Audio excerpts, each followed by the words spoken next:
রাজধানীর ব্যস্ততম ফার্মগেট এলাকায় মেট্রো রেলের একটি পিলার থেকে শক অ্যাবজারভারের বিয়ারিং প্যাড খুলে নিচে পড়ে যায়। এই ঘটনায় মৃত্যু হয় এক যুবকের।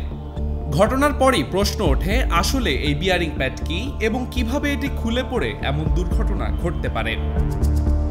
বিয়ারিং প্যাড একটি গুরুত্বপূর্ণ রাবার বা ইলাস্টোমারিক স্তর, যা মেট্রো রেলের পিলার ও গার্ডার অর্থাৎ রেল লাইন বহনকারী ভারী কংক্রিট স্ল্যাবের মধ্যবর্তী সংযোগস্থলে স্থাপন করা হয়। এই প্যাডের মূল কাজ হল কম্পন ও আঘাত শোষণ করা, একই সাথে তাপমাত্রা, বাতাস কিংবা ট্রেন চলাচলের কারণে সৃষ্ট চাপ ও গতিশক্তি সমানভাবে বিতরণ করা।